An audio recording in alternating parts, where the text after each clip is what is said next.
All right, stand by, Chris. Stand by, Vince. Music up. And cue Spike. Announce in 3, 2, 1. After a grueling week at their day jobs and feeling in a daze, Chris and Vince discuss the news they think you need to know. This is WeekDazed Newz.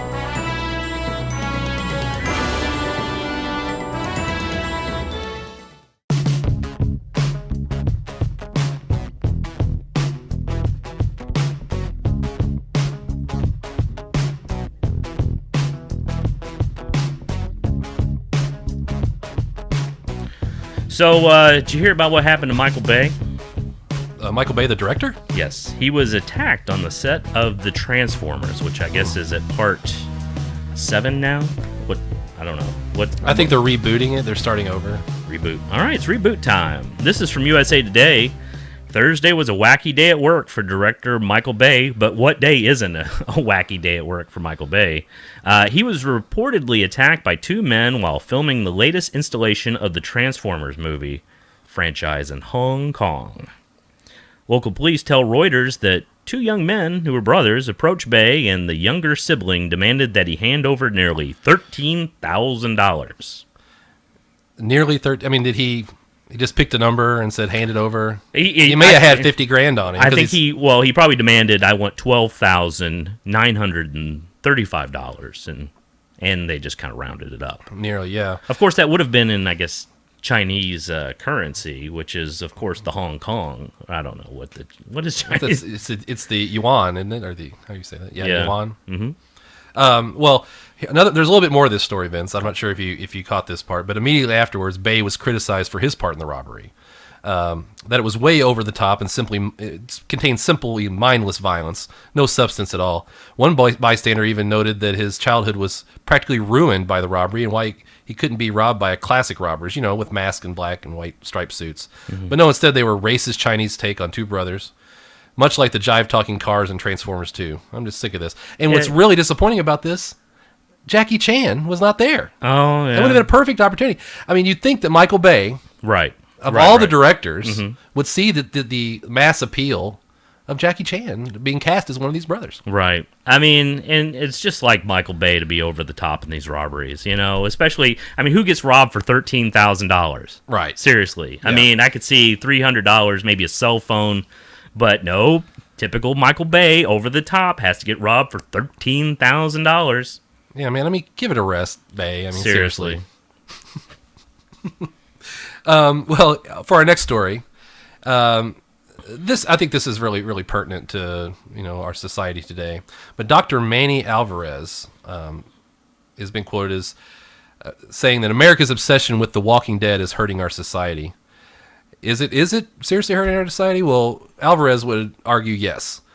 Hate me all you want or call me paranoid and misinformed, but there is one common theme that is pervasive in American pop culture today: violence. Even more specifically, zombie violence. The idea of zombie-infested world inspires fantasies of monsters possessed by an uncontrollable rage to kill, and viewers get a thrill imagining what it would be like to participate in this new world order. I kind of agree with Dr. Manny here. It is kind of over the top the way we're portraying zombies. Isn't it about time that we had a little more zombie tolerance in today's society? Zombie rights may be the most important issue of our time. Honestly, if you think about it, now that we've put an end to the blue meth problem, that was just taking over Albuquerque, I think it's about time that we allow zombie marriage and give zombie spouses equal rights. Where previous generations would have just first looked to decapitation or maybe a bullet right through the head. I think it's time that we use both our hearts and our brains in this issue. Sorry for that last part. I know it's a serious matter. I just couldn't resist. No, in fact, I'm a little offended that you would poke fun at this because honestly, people need to realize that this is a real issue. Just last week we did a story where a man was told by a judge, quoting the law, that the fact that he had been declared dead 3 years earlier, it didn't even matter. There's a statute of limitations on when you can be declared alive after you've been declared dead.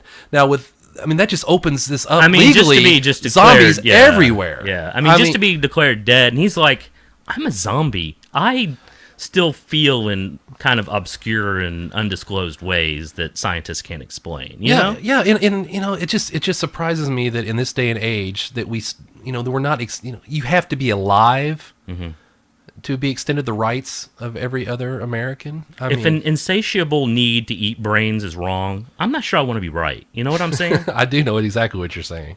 Yeah, we maybe just need to, rethink the Constitution and, maybe instead of live dead, we need a half dead, sort of. Undead. Yeah, or undead. Yeah. And that would throw in like vampires too. Oh, that's true. We're not even talking about that. Right. But I mean, and I think that's where people have a problem. They're like, what's next? We allow vampires to get married, Frankensteins, werewolves. Frankenstein, the monster, he did get married. He had a bride. He did have a bride. But it was in Iowa, I believe. Oh, okay. So I think that was just one of the states that allowed it. So it was like Iowa and Vermont, I think. Right at the time. Yeah. Right. Yeah, we need to open that up to everybody, and I think that's kind of the hesitation to just open the floodgates to zombies. Well, that and all the brain eating.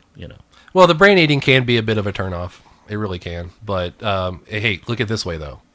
At least it's not pork, right? It's not bacon. You don't have to eat a brain, Right, exactly. So why should I care if this person eats a brain? Yeah, I mean, if he wants to eat brains and I want to eat rashers of bacon, right? What the hell does it matter? Well, your sperm count. Well, I'm excited for my sperm count, but I really don't think the zombie cares too much about my sperm count. But he might. It's all according about the the necrophiliacs. I guess there's a okay. I mean, there's something. That's true. The whole necrophilia angle. Now that I think about it, maybe this extending rights to the zombies isn't that good an idea. I find their lifestyle to be kind of disgusting, the necrophilia part anyway. Well, I try to keep an open mind and usually try to open their minds as well with a broadsword, if possible. Right. Yeah, I mean, that does work.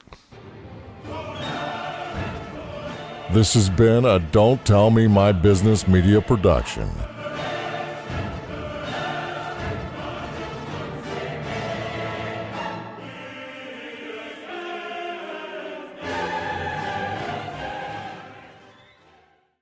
Keep that dog quiet!